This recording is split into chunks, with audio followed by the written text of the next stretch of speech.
everybody, it's Taz. Welcome back to Taz's Wig Closet at Wig Studio One, here to encourage and inspire your wig journey. Today, I have a special treat for you, a brand new release by Amore for winter 2022. This one is called Braylon. It's in the color Melted Marshmallow. Now, I literally had this dropped off at my doorstep about 30 minutes ago. I ran, I put some makeup on, I really didn't even change my clothes, I just stuck some earrings on. So I could open this in front of you and get to know this brand new style. Coming up. The featured wig style was sent to me by Wig Studio One for this review today, so you could take a good look before you make the investment. We invite you to shop at Wig Studio One. All of the links are below this video. A direct link to this style so you can go out and take a look at pricing and colors. If you have any questions for us, don't hesitate to reach out to support@wigstudio1.com. I'm filming this review ahead of the launch date, so I do have limited information so far.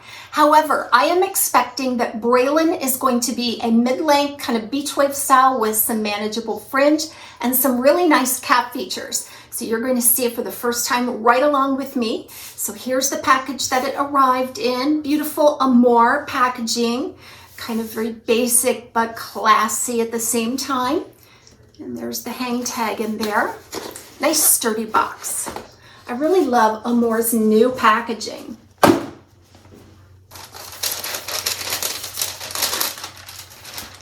So the Amore brand is underneath the parent company of Artisan's Hair Goods, which also manufactures and supplies all of the Rene of Paris and Noriko. So there it is inside of the box. Now that's melted marshmallow. The color is melted marshmallow. So you'll see melted marshmallow among all of the brands in the Artisans, particularly Rene of Paris and Amore. So we're going to take a look at all of this. Let's bring it out.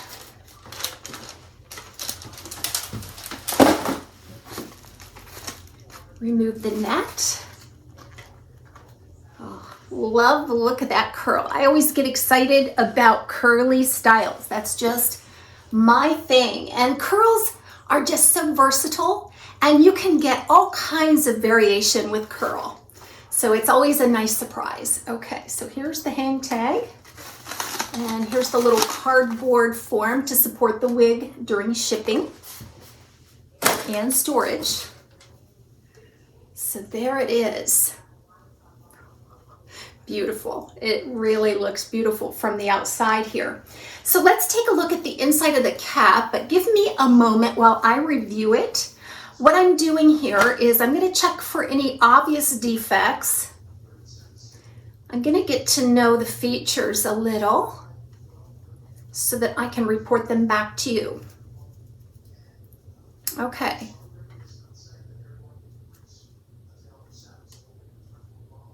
Alrighty, let's take a look. So there's a temple to temple lace front. So what I can tell you about this lace front is lots of things. So it does run temple to temple, but it does not extend back into the ear tab. However, I feel like the material stops just before it gets to the edge of the cap where the lace meets the cap.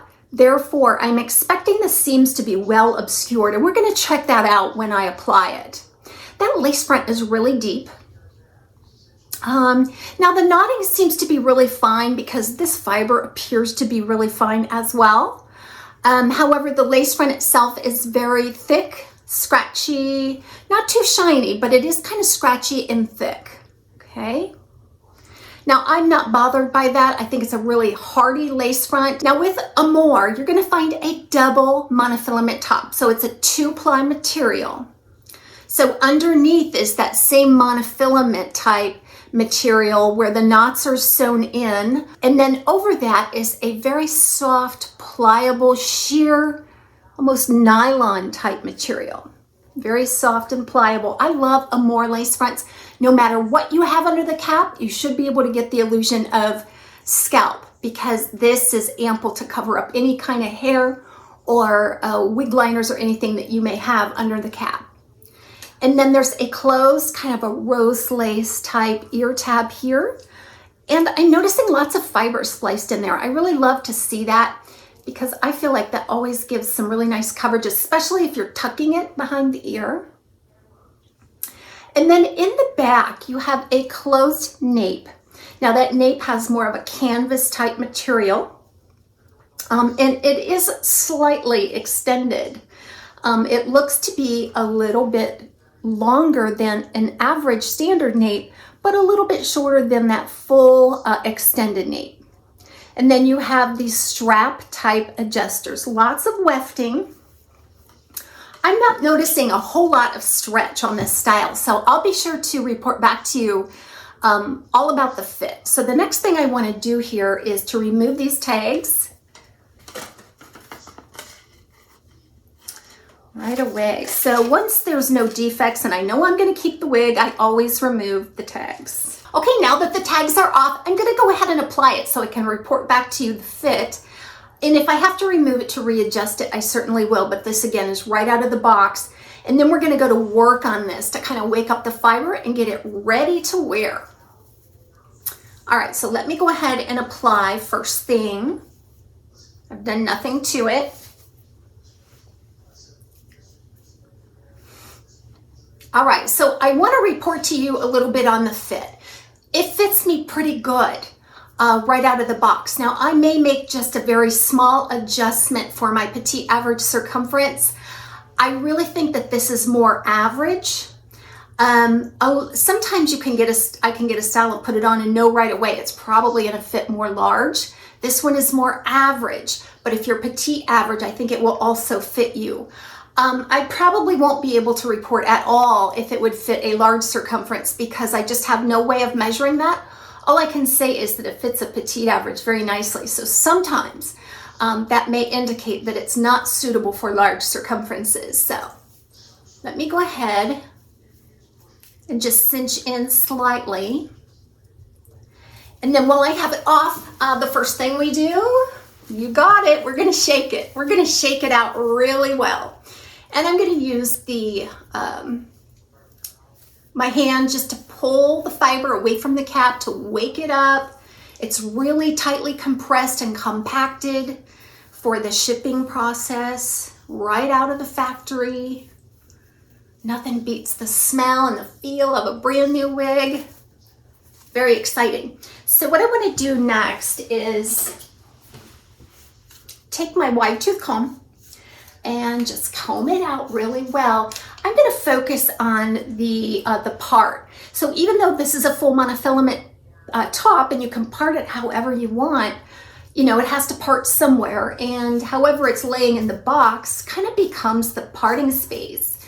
And I want to break that up.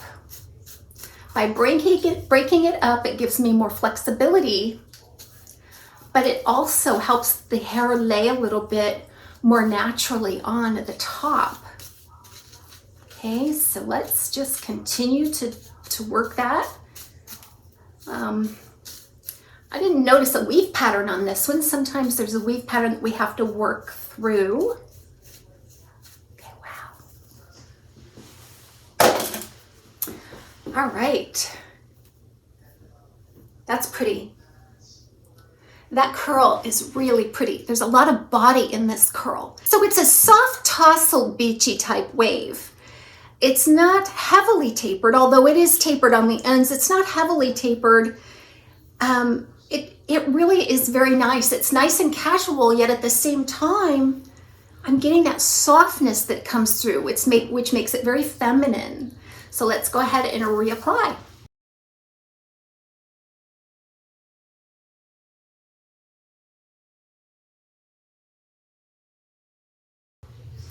Okay, so now I'm going to go ahead and get this positioned correctly. I usually pull the lace front back to where I can spot my widow's peak, and the widow's peak is typically fully enveloped inside of that lace. That's usually my guide.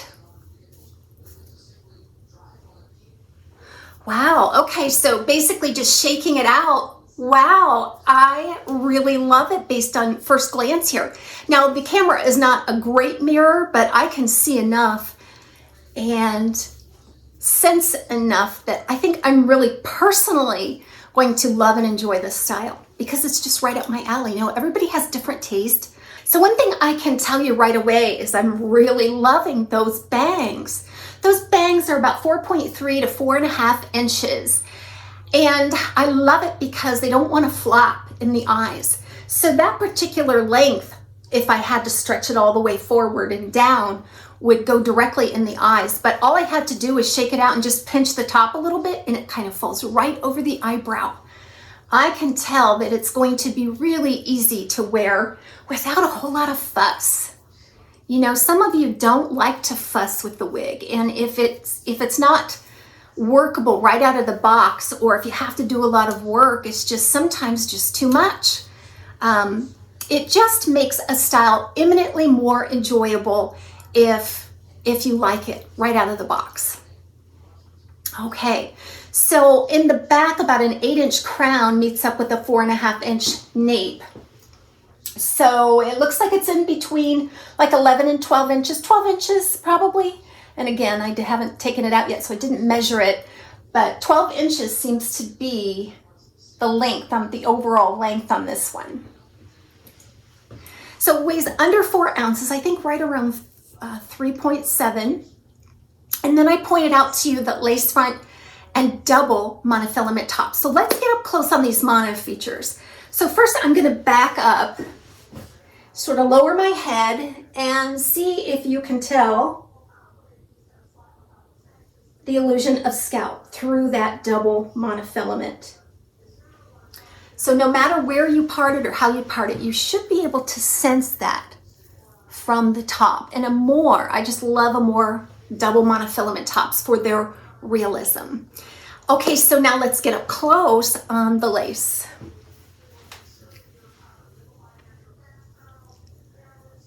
Okay, so we talked about the lace. It's a bit stiff. Now the knots are kind of facing downward, which is really good for the bangs because you want them to kind of come down and then swoop back. However, you could probably do an up and over style with just the heat of your hands, and we'll test that out. So I wanted to see the knotting. The knotting looks pretty good. Bit of a fine knotting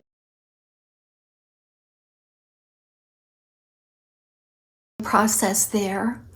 And then the seams, we wanted to check those seams out. So I feel like there's enough baby hairs that kind of roll right over those seams to obscure it. I think that's a really nice natural look. In terms of being able to see that, it's just, I mean, if I dig around and separate the hair enough, you're gonna be able to see any seam. But just by pulling it back, you're not gonna be able to see it. So yeah, so far, so good. So another thing that I'm observing about these bangs is that they're a bit undercut, meaning that the layers around it kind of overlap it. I always think that is a very flattering way to do bangs. So no matter how you part your bangs or the layers on the top, it's just always going to fall into line in these perfectly layered bangs. The bangs also are nice and wispy. So it's not too heavy or thick. It's been layered and, like I say, undercut. Such a flattering look, I think. So you can part it on top however you want.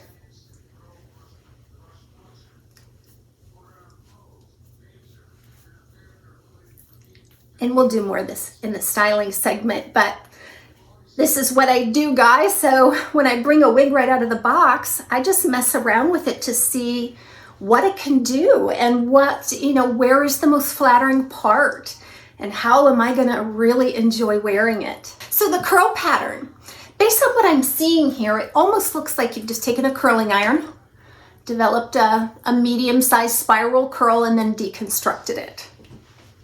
It's soft, it's tousled, it's not extremely tapered. It has nice, beautiful bounce and body to it. The density on this style is just an average density. It's not a low density, just a nice average density. And then each one of the fibers is very silky, soft, and fine. It's separated. The movement is very nice. I am really liking this style. So looking at this style, I kept thinking, what does it remind me of? A couple of things. So, and I hope I recall the names. So the Rene of Paris Orchid collection has a style, or maybe it's the Muse collection. It's called Breezy Waves. Very popular style, but it's a more of an affordable style with no fancy cap features on it. But it's created in a similar way, the style is. And so I think it reminds me a little bit of that Breezy Waves. Let's do a tuck. Let's see what the tuck looks like. So we do the tuck test. Okay, tucks are beautiful. Very easy to tuck there. So we can segue right into a permatease discussion.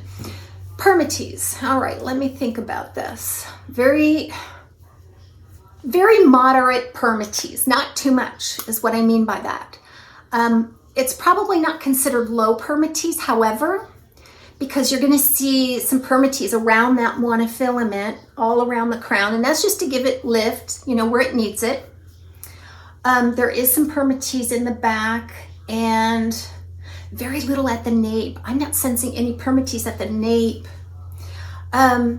Very little also at the temple area. So most of it is going to be around that monofilament right here. So you definitely can't see into permatease because of the monofilament features here. So let's talk about this color, Melted Marshmallow. Now Melted Marshmallow is going to look a little bit different based on a curly style than it would on a straight style. On a curly style, it has less of an ombre effect than I think it does on a straight style. I have this color in the style Rene of Paris's Kai, which is straight. And you could definitely see the ombre look. So what you're going to see there is underneath everything is like a medium brown root, but the base color and the main majority of the color is going to be a dark sandy blonde. And that's highlighted and tipped with a pale ash blonde or platinum. It's more platinum. In fact, it's so platinum that at the ends it almost looks white. So overall, this is a very neutral to cool color. That platinum really cools it down, and the sandy notes are more neutral to cool as well, as you can see. So if you like a nice ash blonde with some variation and some depth and dimension, this would be a really nice choice.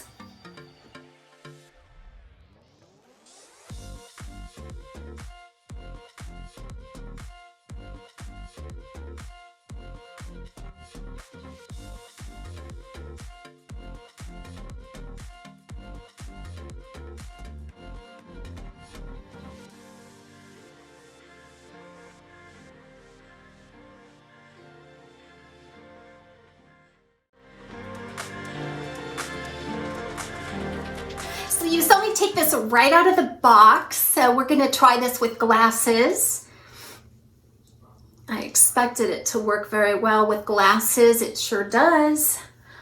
There's very little permatease above the ear tab, so it fits nicely between the ear and the ear tab. So thanks so much for joining me today. Don't forget to take a look at this style at Wig Studio One. Again, all of the links will be below this video. Have a great day, everybody.